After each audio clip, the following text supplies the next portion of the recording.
Hello എല്ലാവർക്കും ഈ വീഡിയോയിലേക്ക് സ്വാഗതം. ഈ വീഡിയോയിൽ നമ്മൾ ഡിസ്കസ് ചെയ്യുന്നത് സിതാൻശു യശചന്ദ്ര എഴുതിയ ഓഫിയസ് എന്ന ഗുജറാത്തി പോയത്തിനെ കുറിച്ചിട്ടാണ്. ഫസ്റ്റ് നമുക്ക് പോയറ്റിനെ ഒന്ന് പരിചയപ്പെടാം. Sitanshu Yashchandra Mehta was born in Bhuj, Gujarat on 19th August 1941. He went to several schools in Bhuj, Vadodara and Mumbai, doing his school board finals from Kabibai schools in Mumbai. In 1958, he took admissions in the St. Xavier's College in Mumbai to study science, but his heart was in literature. 2 വർഷത്തെ science പഠനത്തിന് ശേഷം അദ്ദേഹം ലിറ്ററേച്ചറിലോട്ട് തന്നെ മടങ്ങിയെന്നാണ് ഇവിടെ പറയുന്നത്. Masters degree with a gold medal in Gujarati literature from the university of Bombay in 1965. 1968 അദ്ദേഹം USA പോയി as A full bright scholar. And അതിനുശേഷം അദ്ദേഹം ഡോക്ടറേറ്റ് എടുത്തു കമ്പാരറ്റീവ് ലിറ്ററേച്ചറിൽ. അതിനുശേഷം 1971 പാരീസിൽ വെച്ചിട്ട് തിയേറ്റർ ഓഫ് അബ്സേർഡ് എന്ന വിഷയത്തെക്കുറിച്ച് റിസർച്ച് നടത്തി. ഇനി നമുക്ക് അദ്ദേഹത്തിൻ്റെ കുറച്ച് പോയം കളക്ഷൻസ് നോക്കാം. 1975 അദ്ദേഹത്തിന് സ്റ്റേറ്റ് അക്കാദമി അവാർഡ് വാങ്ങിക്കൊടുത്ത ഒരു അദ്ദേഹത്തിൻ്റെ തന്നെ ഒരു റൈറ്റിംഗ് ആണ് ഒഡീസിയസ് നൺ ഹെയിൽസൺ എന്ന വർക്ക്. അതുപോലെ ജട്ടായു എന്ന വർക്കിന് 1986 എഴുതിയ വർക്കിന് നാഷണൽ സാഹിത്യ അക്കാദമി അവാർഡ് ലഭിച്ചു. അതുപോലെ തന്നെ അദ്ദേഹം അറിയപ്പെട്ടിരുന്നത് അദ്ദേഹത്തിൻ്റെ പോയട്രിയിലൂടെ, ലിറ്റററി ക്രിറ്റിസിസത്തിലൂടെയും പിന്നെ കുറച്ച് പ്ലേസിലൂടെയുമാണ്. വെസ്റ്റേൺ ലിറ്ററേച്ചറിൻ്റെ ഇൻഫ്ലുവൻസ് ഇന്ത്യൻ തീംസുമായിട്ട് ബ്ലെൻഡ് ചെയ്തിട്ടാണ് അദ്ദേഹത്തിൻ്റെ വർക്കുകൾ എഴുതാറുള്ളത്. നമ്മൾ ഈ പോയത്തിലേക്ക് കടക്കുകയാണ്. അതിന് മുൻപായിട്ട് നമ്മൾ നിർബന്ധമായിട്ടും അറിഞ്ഞിരിക്കേണ്ട ഒരു സ്റ്റോറിയാണ് ഗ്രീക്ക് പുരാണത്തിലെ ഓർഫിയസിൻ്റെ കഥ. നമ്മൾ ഈ പിക്ചറിൽ കാണുന്ന പോലെ ഓർഫിയസ് എന്ന് പറയുന്നത് ഒരു ചാമിങ് യങ് മാൻ ആയിരുന്നു. ഓർഫിയസിൻ്റെ കയ്യിലിരിക്കുന്ന ലയ എന്ന് പറയുന്ന ഒരു സ്ട്രിങ് ഇൻസ്ട്രുമെൻറ്റ് അത് യു ഷേപ്പിലാണുള്ളത്. Orpheus loves to play a magic lyre. ഓർഫിയസിൻ്റെ മ്യൂസിക് ബേർഡ്സിനെയും ബീസ്റ്റിനെയും ഫ്ലവേഴ്സ്, ട്രീസ്, റോക്സ്, റിവേഴ്സ് ഇതിനൊക്കെ എൻചാൻറ്റ് ചെയ്തിരുന്നു, മോഹിപ്പിച്ചിരുന്നു എന്നാണ് ഗ്രീക്ക് പുരാണത്തിൽ പറയപ്പെടുന്നത്. ഈവൻ സ്റ്റോൺസ് വരെ ഓർഫിയസിൻ്റെ ചുറ്റും കൂടി നിന്ന് ഡാൻസ് ചെയ്യുമായിരുന്നു. അവൻ്റെ മ്യൂസിക് കേട്ടുകൊണ്ട് അവർ ചുറ്റും കൂടി നിന്ന് ഡാൻസ് ചെയ്യുമായിരുന്നു എന്ന് പറയപ്പെടുന്നു. Orpheus was madly in love with a wood nymph called Eurydice. Eurydice എന്ന വുഡ് നിംഫ് എന്ന് പറഞ്ഞു കഴിഞ്ഞാൽ ഒരു നാച്ചുറൽ ഗോഡസസിൻ്റെ പേരാണ്. ആ ഒരു ദേവതയുമായിട്ട് ഓർഫിയസ് പ്രണയത്തിലായി. വേറൊരു വ്യക്തിയെ കൂടി ഇവിടെ പോയറ്റ് അവതരിപ്പിക്കുന്നുണ്ട്. അരിസ്റ്റിയസ് എന്നാണ് ആ ക്യാരക്ടറിൻ്റെ പേര്. ആ അരിസ്റ്റിയസിനും ഈ ഒരു ദേവതയോട് പ്രണയം തോന്നിയിരുന്നു. യൂറിഡിസിൻ്റെ കല്യാണത്തിൻ്റെ ദിവസം അരിസ്റ്റേയസ് അവളെ പിന്തുടർന്നു. അതിൽ നിന്ന് രക്ഷപ്പെടാൻ വേണ്ടിയിട്ട് അവൾ ഓടിപ്പോയി ഒരു പാമ്പിൻ്റെ മുമ്പിലേക്ക് ചെന്നുപെട്ടു. പിന്നീട് അവൾ പാമ്പ് കടിയേറ്റ് മരിക്കുകയാണ് ഉണ്ടാവുന്നത്.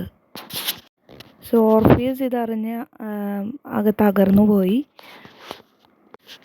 അവൻ അവളെ തിരഞ്ഞ് ഹെയ്ഡ്സിലേക്ക് പോയി എന്നാണ് പറയുന്നത്. ഹെയ്ഡ്സ് മീൻസ് മരിച്ചതിന് ശേഷം പോകുന്ന സ്ഥലത്ത് പാതാളം എന്നൊക്കെയാണ് പറയുക. അവൻ അത്രയും പ്രിയപ്പെട്ട അവൻ്റെ ബിലൗഡായിരുന്നു യൂറിഡിസ്. യൂറിഡൈസിനെ തിരികെ കിട്ടുന്നതിന് വേണ്ടിയിട്ട് പാതാളത്തിൽ ചെല്ലുമ്പോൾ അവിടെയുള്ള ആളുകളെ മാനേജ് ചെയ്യാൻ വേണ്ടിയിട്ട് ഹി പ്ലേഡ് സോൾഫുൾ മ്യൂസിക്. അദ്ദേഹത്തിൻ്റെ ഇൻസ്ട്രുമെൻ്റ് എടുത്ത് ഒരു സംഗീതം ആലപിക്കുകയും ഒരു കണ്ടീഷൻ്റെ പുറത്ത് യൂറിഡൈസിനെ അവർ വിട്ടുകൊടുക്കാമെന്ന് സമ്മതിക്കുകയും ചെയ്യും.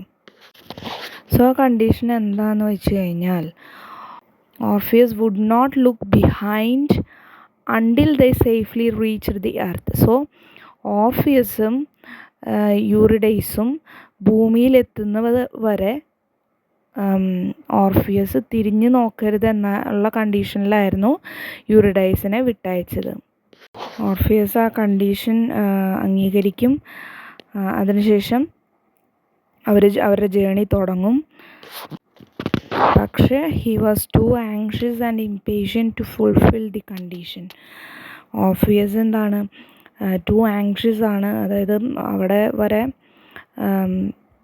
തിരിഞ്ഞു നോക്കാണ്ടിരിക്കാനുള്ള ഒരു ക്ഷമ ഓർഫിയസിന് ഉണ്ടാവില്ല. അപ്പോൾ ഭൂമിയിലേക്ക് എത്താറാവുമ്പോഴേക്കും ഓർഫിയസ് എന്ത് ചെയ്യും, തിരിഞ്ഞു നോക്കും. യൂറിഡൈസ് ഒരിക്കൽ കൂടി അദ്ദേഹത്തിന് നഷ്ടമാവുകയും ചെയ്യും. പിന്നീട് അവൻ്റെ അവസാന ശ്വാസം വരെ യൂറിഡൈസ് എന്ന് പറഞ്ഞ് അലമുറയിട്ട് കരഞ്ഞു എന്നാണ് പറയപ്പെടുന്നത്. സോ ഈ ഒരു മിത്തിലെ ഒരു സാഡ് എൻഡിങ് ആണ്. പക്ഷേ ഇതിൻ്റെ വേറൊരു വേർഷനും കൂടിയുണ്ട്. അതായത് ഓർഫിയസ് തിരിഞ്ഞു നോക്കുകയും യൂറിഡൈസ് മരിക്കുകയും ചെയ്യും. പക്ഷേ Orpheus wanted to kill himself but was saved by Cupid who revived Eurydice as well. So Cupid എന്ന് പറഞ്ഞിട്ടൊരു ക്യാരക്ടർ ഇവിടെ വരുന്നുണ്ട്. അയാൾ എന്ത് ചെയ്യും, ഇവരിനെ രക്ഷിക്കും, യൂറിഡൈസിനെ തിരിച്ചു കൊണ്ടുവരും. അങ്ങനെ ഒരു ഹാപ്പി എൻഡിങ് ആയിട്ടുള്ള ഒരു വേർഷനും കൂടി നമ്മുടെ മിത്തിൽ ഉണ്ട്. സോ ഹാപ്പി എൻഡിങ്ങിൽ അതിൽ വീണ്ടും അതിൻ്റെ കൂടെ പറയുന്നത് അവർ എർത്തിൽ വെച്ചിട്ട്, ഭൂമിയിൽ വെച്ചിട്ട് അവർ വീണ്ടും ഒന്നായി തീരും. സോ നമ്മളിപ്പോൾ ഗ്രീക്ക് മിത്തിലുള്ള ഓർഫിയസിനെ കുറിച്ചിട്ട് നമുക്ക് മനസ്സിലായി. നെക്സ്റ്റ് പറയുന്നത് സീതാൻശു യശചന്ദ്ര എഴുതിയ ഓർഫിയസ് എന്ന് പറയുന്ന പോയത്തിലെ, അതായത് മോഡേൺ ടൈംസിലുള്ള ഓർഫിയസിനെ എങ്ങനെയാണ് സീതാംശു യശചന്ദ്ര തൻ്റെ പോയത്തിലൂടെ അവതരിപ്പിച്ചേക്കുന്നത് എന്നാണ് ഇനി അടുത്തതായിട്ട് നമ്മൾ നോക്കാൻ പോകുന്നത്. സോ നമുക്ക് ലൈൻ വൈസ് ആയിട്ടുള്ള എക്സ്പ്ലനേഷനിലേക്ക് പോകാം. ഫസ്റ്റ് ലൈൻസിൽ പറയുന്നത് എന്താണെന്ന് നോക്കാം. The eagles crying out in sharp shrill notes, the eagles confused are looking for their lost beloved. So നമ്മൾ പറഞ്ഞു ഇത് ട്രാൻസ്ലേഷൻ ചെയ്തൊരു വാക്കാണ്. ഇതിൻ്റെ ഒറിജിനൽ ഗുജറാത്തിയാണ് ഇതിൻ്റെ ലാംഗ്വേജ്. ഇത് ട്രാൻസ്ലേഷൻ ചെയ്തിരിക്കുന്നത് സീതാൻശു തന്നെയാണ്. സോ ഇവിടെ ഈഗിൾ എന്ന് പറയുന്നത് ഗുജറാത്തി ലാംഗ്വേജിൽ ഗരുഡ എന്നാണ് പറയുന്നത്.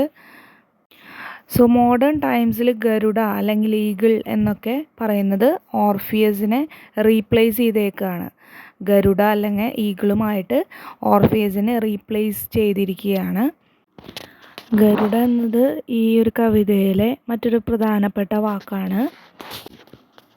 അതുപോലെ തന്നെ ഗരുഡ എന്നത് ഇന്ത്യൻ മിത്തോളജിയിലെ ഒരു ഇമാജിനറി ഗോഡും കൂടിയാണ്. ഇനി ഗരുഡനെ കാണപ്പെടുന്നത് മുകൾ ഭാഗം, അപ്പർ ഹാഫ് ഒരു പക്ഷിയെപ്പോലെയും ലോവർ ഹാഫ് ഒരു മനുഷ്യൻ്റെ രൂപത്തിലുമാണ് കാണുന്നത്. ഗരുഡ ലോർഡ് വിഷ്ണുവുമായിട്ട് ഒരു അഗ്രിമെൻറ്റിൽ എത്തുകയാണ്. അതായത് he would be above Vishnu, അതായത് വിഷ്ണുവിൻ്റെ മുകളിലായിരിക്കണം താനെന്ന് ഒരു അഗ്രിമെൻറ്റ് വയ്ക്കുന്നു. അതുപോലെ തന്നെ വിഷ്ണു ഈ ഗരുഡയുടെ മുകളിലായിരിക്കാൻ അതേസമയം ആഗ്രഹിക്കുന്നു. അതുകൊണ്ട് തന്നെ ഗരുഡ ബിക്കെയിംസ് വിഷ്ണുസ് വെഹിക്കിൾ, വിഷ്ണുവിൻ്റെ ഒരു വാഹനമായിട്ട് ഗരുഡ മാറുകയാണ്. Vishnu put him on his flag, Vishnu തൻ്റെ പതാകയിൽ ഗരുഡേനെ വയ്ക്കുന്നു. അപ്പോൾ അതോട് കൂടിയിട്ട് both were above each other, അപ്പോൾ രണ്ടുപേരും മുകളിലായിട്ട് വരുന്നു. സോ ഗരുഡേനെ കരുതപ്പെടുന്നത് കിങ് ഓഫ് ബേർഡ്സ് ആയിട്ടാണ്. His stepmother Kadru, the mother of snakes, had given so much pain to Garuda's mother Vinata that he had taken a vow to destroy snakes. ഇവിടെ പറയുന്നത് എന്താണെന്ന് വെച്ച് കഴിഞ്ഞാൽ ഗരുഡയുടെ സ്റ്റെപ്പ് മദറാണ് കഡ്രു എന്ന് പറയുന്നത്. അത് മദർ ഓഫ് സ്നേക്സ് ആണ്, അതായത് പാമ്പുകളുടെ മദറായിട്ട് അറിയപ്പെടുന്നതാണ്. So she gave so much pain to Garuda's mother. ഗരുഡയുടെ മദറിന് കുറേയേറെ അവൾ വേദനിപ്പിച്ചിട്ടുണ്ട്. അതുകൊണ്ട് തന്നെ ഗരുഡ തീരുമാനിക്കുകയാണ്, അതായത് അവിടെയുള്ള സ്നേക്സിനെയൊക്കെ ഡിസ്ട്രോയ് ചെയ്യാൻ വേണ്ടിയിട്ട് ഗരുഡ പ്രതിജ്ഞ ചെയ്യുന്നു. സോ ഇവിടെ പോയറ്റ് ഇന്ത്യൻ മിത്തിനെ തൻ്റെ പോയട്രിയിലേക്ക് കൊണ്ടുവരാൻ വേണ്ടിയിട്ട് ഈഗിളിൻ്റെയും അതുപോലെ സ്നേക്സിൻ്റെയൊക്കെ ഇമേജസ് ഇൻട്രൊഡ്യൂസ് ചെയ്തിട്ടുണ്ട് ഈ പോയത്തിലെ.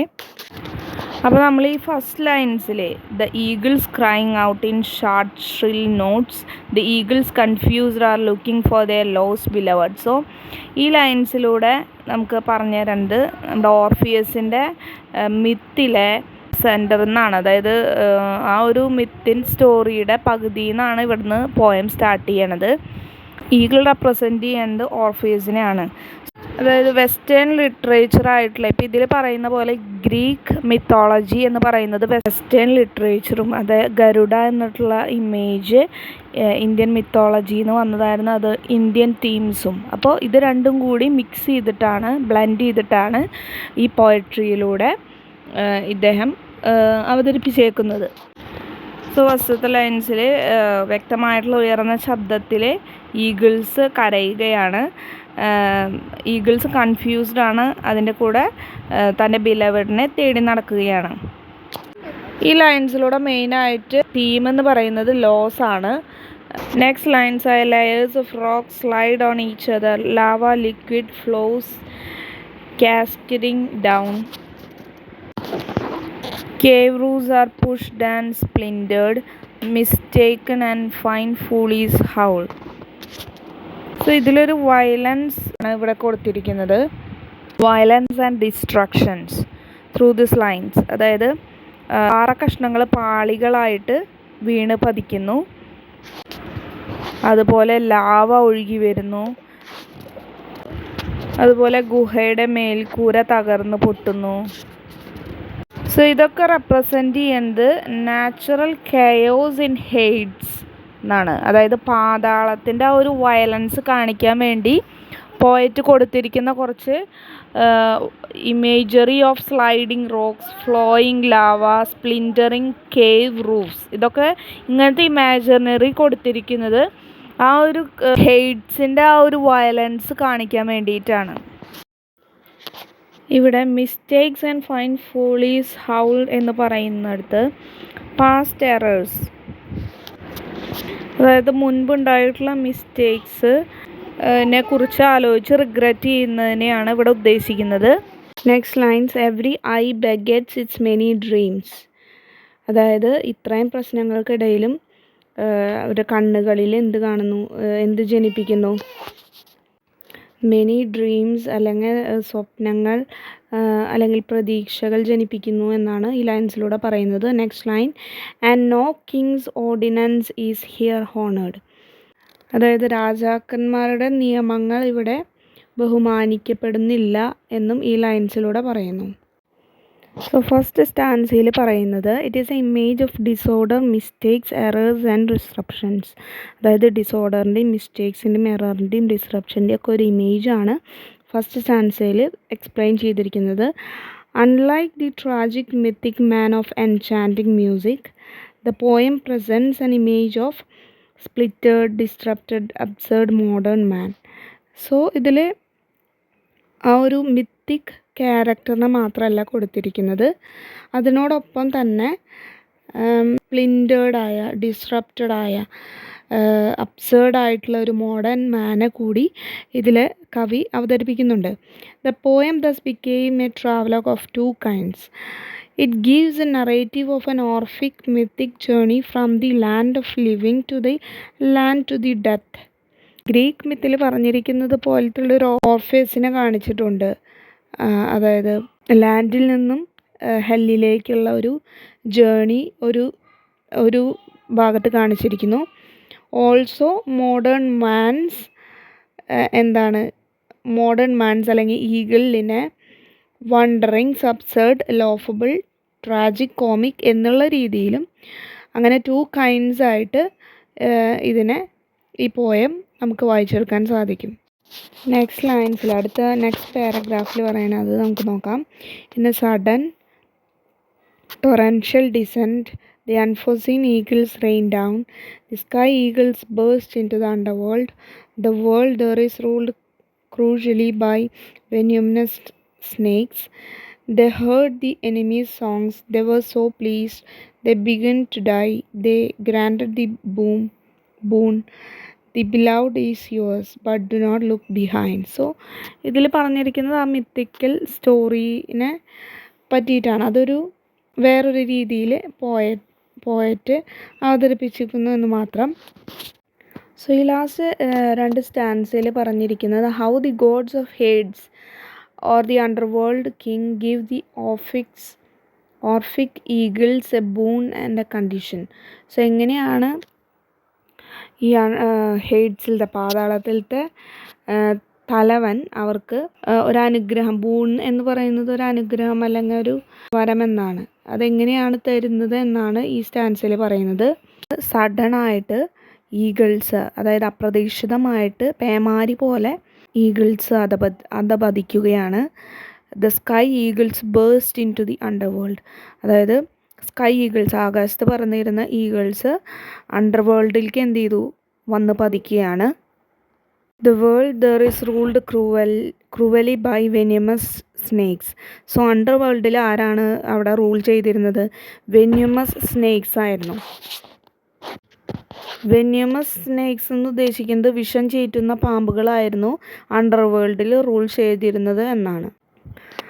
So they heard the enemies songs, they were so pleased. So അവരുടെ പാട്ട് കേട്ട ശേഷം അവർക്ക് ആ എനിമിയോട് ദയ തോന്നി, അല്ലെങ്കിൽ അവരുടെ ആ പാട്ടിൽ പ്രസാദിച്ചു എന്നാണ് പറയുന്നത്. ഇവിടെ എനിമി എന്ന് പറയുന്നത് സ്നേക്സിൻ്റെ എനിമി ആയിട്ടാണ് ഇവിടെ ഈഗിൾസിനെ കാണിക്കുന്നത്. അതായത് നമ്മൾ നേരത്തെ പറഞ്ഞ പോലെ ഇന്ത്യൻ മിത്തോളജിയിൽ സ്നേക്സും ഈഗിൾസും തമ്മിൽ എനിമീസ് ആവാനുള്ള റീസൺസ് ഞാൻ മുന്നേ പറഞ്ഞു. അതായത് ഗരുഡ തൻ്റെ സ്റ്റെപ്പ് മദറായ കഡ്രുവോടുള്ള ദേഷ്യത്തിൽ അവിടെയുള്ള സ്നേക്സിനെയൊക്കെ വധിച്ചു എന്ന് പറയുന്നുണ്ട്. സോ അതുകൊണ്ടാണ് ഇവിടെ സ്നേക്സിനെ ഈഗിൾസ് എനിമീസായിട്ട് കാണുന്നത്.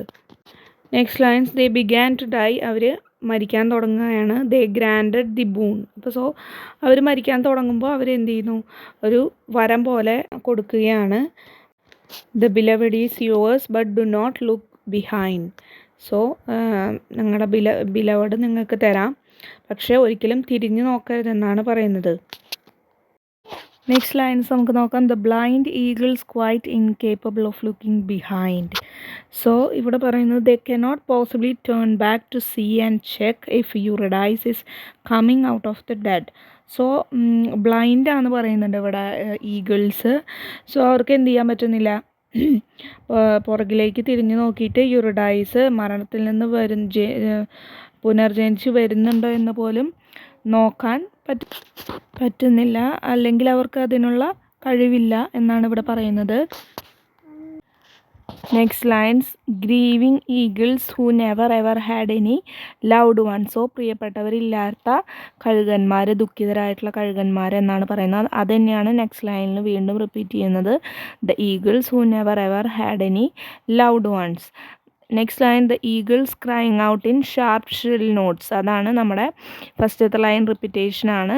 അതായത് വ്യക്തമായിട്ടുള്ള ഉയർന്ന ശബ്ദത്തിൽ അവർ വീണ്ടും കരയുകയാണ്. The eagles of the underworld burst into the sky. So ഇപ്പോൾ അണ്ടർവേൾഡിലുണ്ടായിരുന്ന ഈഗിൾസ് എന്ത് ചെയ്തു, ആകാശത്തേക്ക് വന്നു. സോ ഇതൊക്കെ നമുക്ക് ആ ഒരു മിത്തിക്കൽ സ്റ്റോറിയുടെ തന്നെ ഒരു വേറൊരു പ്രസൻറ്റേഷനായിട്ടാണ് നമുക്കിവിടെ കൊടുത്തിരിക്കുന്നത്. യൂറിഡൈസിനെ നഷ്ടപ്പെട്ടതിന് ശേഷം വീണ്ടും ഓർഫിയസ് മടങ്ങുന്ന ഒരു സീനായിരുന്നു ഇത് കൂടെ നമുക്ക് കാണുന്നത്. സോ ഈ ഓർഫിയസ് എന്ന് പറഞ്ഞിട്ടുള്ള ഒരു പോയം ഒരു journey from myth to modernity ആയിട്ട് നമുക്ക് ഇവിടെ പറയാൻ പറ്റും. The poem reinterprets the mythic journey highlighting the existential predicament of contemporary life. അതായത് കണ്ടംപററി ലൈഫിലത്തെ പ്രതിസന്ധികളെ ഇവിടെ റീഇൻറ്റർപ്രറ്റ് ചെയ്യാണ്, പുനർവ്യാഖ്യാനം ചെയ്യപ്പെടുകയാണ് ഈ കവിതയിലൂടെ.